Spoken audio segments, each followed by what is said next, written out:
हाय दोस्तों, मैं हूं शिवम गुप्ता और मैं आज आप सभी के लिए लाया हूं एक और नया केस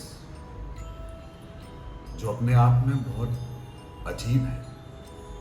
और ऑब्वियसली जैसे मैं आपको और भी केसेस बता चुका हूं उनसे अलग है।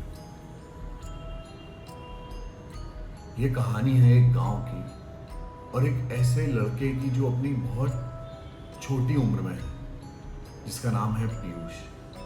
पीयूष एक ऐसा लड़का जो ज़्यादा किसी से बात नहीं करता, ज़्यादा किसी के साथ घुलता मिलता नहीं है। इंट्रोवर्ट कहते हैं हम जिन्हें।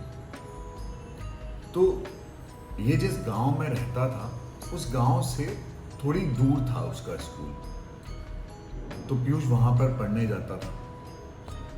अब जब वो वापस आता था तो उसके घर तक आने के दो रास्ते थे। एक रास्ता जो सब इस्तेमाल कर रहे थे, एक रास्ता जिसमें थोड़ा टाइम बचता था, कम से कम 15 मिनट का डिफरेंस पड़ जाता था।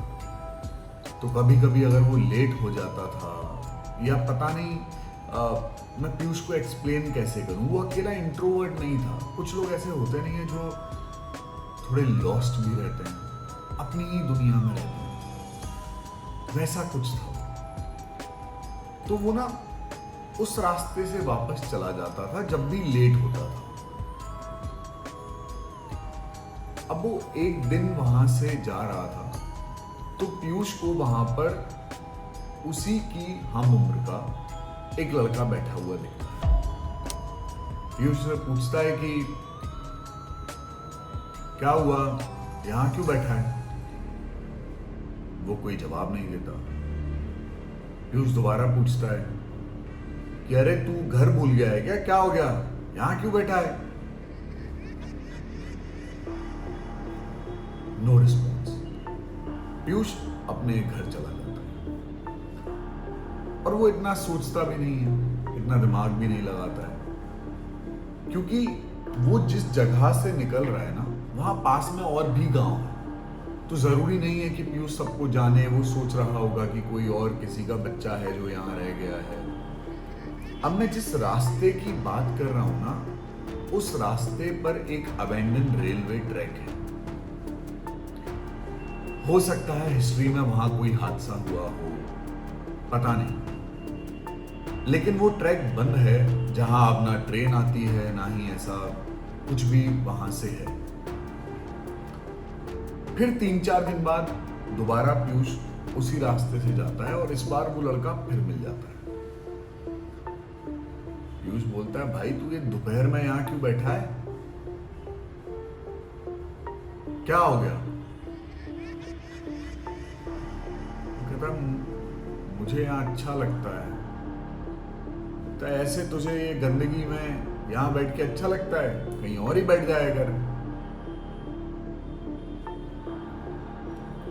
पीयूष को थोड़ा सा ना एक कंफर्ट महसूस हुआ उसके साथ।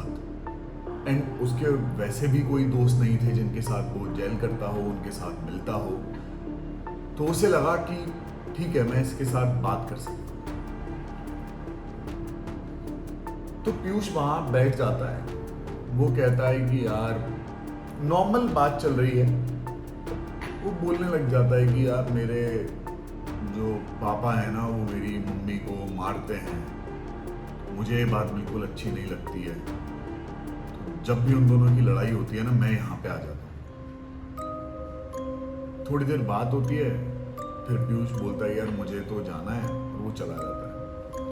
पीयूष अपनी माँ से बातें शेयर करता था। तो उसने अपनी माँ को कहा कि मम्मी, एक दोस्त बना है और वो ऐसा ऐसा बता रहा था मुझे, तो मुझे बहुत बुरा लगा आज कि ऐसा भी होता है लोगों के घरों में। और वो बड़ा अपसेट था। तो उसकी माँ ने भी ऐसे ही कह दिया कि बेटा कोई बात नहीं, आप उसे कह देना कि भगवान सब अच्छा करेगा बस। और आप क्या कर सकते हो इसमें। पीयूष भी ज्यादा ध्यान नहीं दिया। अगेन, अब पीयूष डेलिबरेटली वहां से आया। अब कैसा था, पिछले कुछ दिनों में ये नोटिस कर पा रहे थे घर वाले कि पीयूष हमेशा टाइम से धीरे धीरे और लेट होता जा रहा है। उसके चाचा डेलिबरेटली ना उसे अब देखने गए कि ये क्यों लेट है। तो वो छुप के वहां पहुंचते हैं तो ये ऐसे बैठा होता है और पीयूष देखता है कि उसका दोस्त एकदम झाड़ी में कूद गया और चला गया वहां से।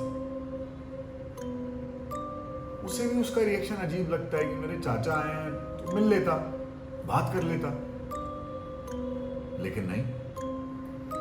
उसके चाचा कहते हैं क्या कर रहा है तू यहां पे, टाइम दिख रहा है गाड़ी में तुझे? पीयूष कहता है मैं अपने दोस्त के साथ बैठा था। कहां है तेरा दोस्त? मुझे तो यहां कोई दिख नहीं रहा है।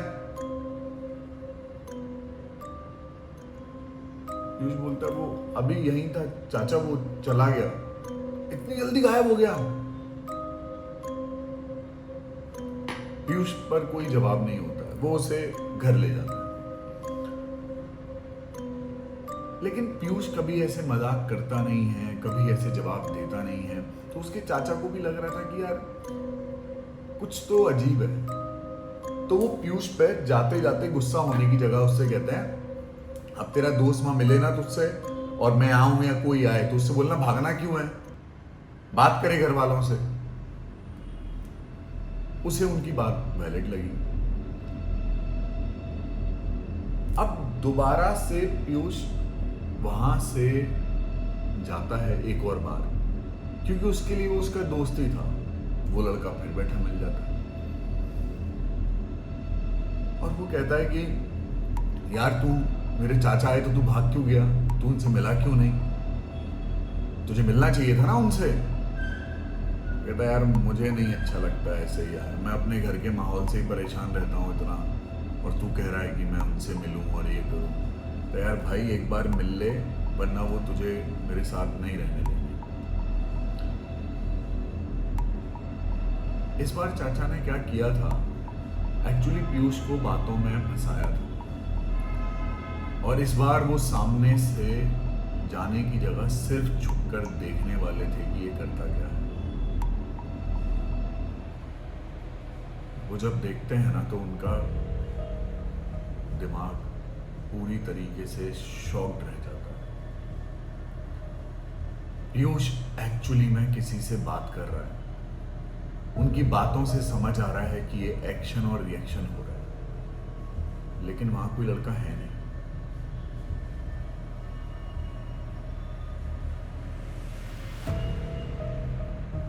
अब वो भी नहीं जानते कि एकदम इस चीज से कैसे डील करें, क्योंकि पीयूष बहुत छोटा है।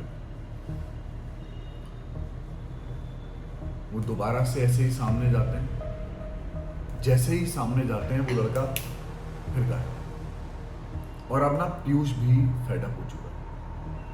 वो पीयूष को घर लेके जाते हैं, बोलते हैं आज के बाद तू मुझे इस रास्ते पे दिखना नहीं चाहिए, चुपचाप सीधे रास्ते आया कर। और अब वो सोचते हैं कि उन्हें पता करना भी जरूरी है कि हुआ क्या है। वो घर जाते हैं, गुस्सा करते हैं कि ऐसे रास्ते से आता है और पता नहीं क्या क्या। तो उसकी माँ अकेले में चाचा से बोलती हैं कि भैया इसने मुझे बताया है एक लड़का है, कोई दुखी है और उसके घर में ऐसा माहौल है, इस वजह से शायद ऐसा हो। तो वो अपने साइड की सारी स्टोरी बताते हैं, कहते हैं मैं पता करता हूँ। तो वो आसपास के गांव में पता करने जाते हैं कि कौन है ऐसा घर, किस घर में ये सब हो रहा है। जब वो पता करते हैं तो उस रेलवे ट्रैक के पास ही एक गांव होता है, जिस गांव के एक बूढ़े आदमी को कुछ तो क्लिक करता है। वो कहता है देखो भैया, पता नहीं ये बात सही है या नहीं, लेकिन अब मैं बहुत सालों बाद ये सुन रहा हूं, इस गांव में बहुत पहले एक हादसा हो चुका है।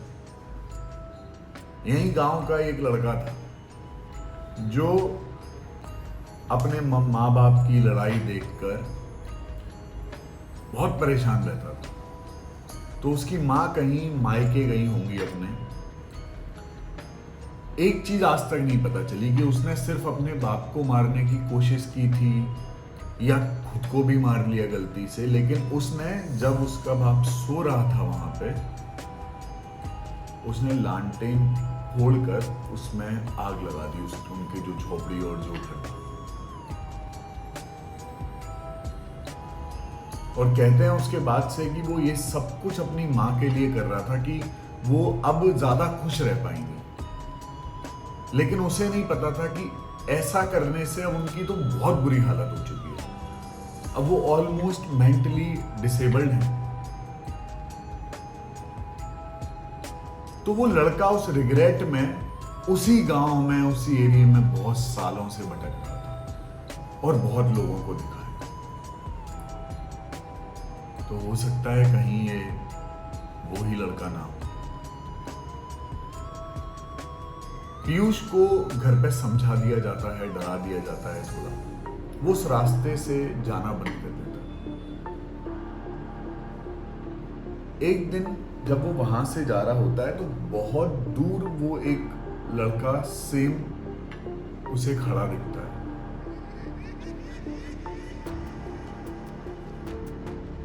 लेकिन पीयूष को इस तरीके से समझाया गया था कि वो दोबारा वहां जाएगा नहीं। ना वो उस गांव के बूढ़े कह पाए और ना ये मैं कह सकता हूं कि ये वही लड़का था या क्या था। इंसान तो नहीं था, कोई ना कोई स्पिरिट थी। वो क्यों पीयूष से मिली, क्यों ये सब कुछ हुआ, नहीं पता। क्योंकि पैरानॉर्मल एक्टिविटीज और हॉरर स्टोरीज में जरूरी नहीं है हर चीज के पीछे लॉजिक मिल जाए, लेकिन हो कभी भी सकता है और किसी के भी साथ हो सकता है। तो ये था आज का हॉरर इंसिडेंट। और अगर आपको ऐसे केसेस पसंद हैं, ऐसी रियल स्टोरीज पसंद हैं, तो आप अभी जाएं ऐप स्टोर पे या प्ले स्टोर पे और स्ट्रीमकर को डाउनलोड कर लें। स्ट्रीमकर पे एवरी वेडनेसडे 9:30 to 10 मैं लाइव आता हूँ। हर बार कोई नया केस होता है, नया हादसा होता है, नई कोई रूह होती है। तो मैं आप सभी को जल्दी मिलूंगा अगली स्टोरी के साथ। टिल देन अपना बहुत ध्यान रखें।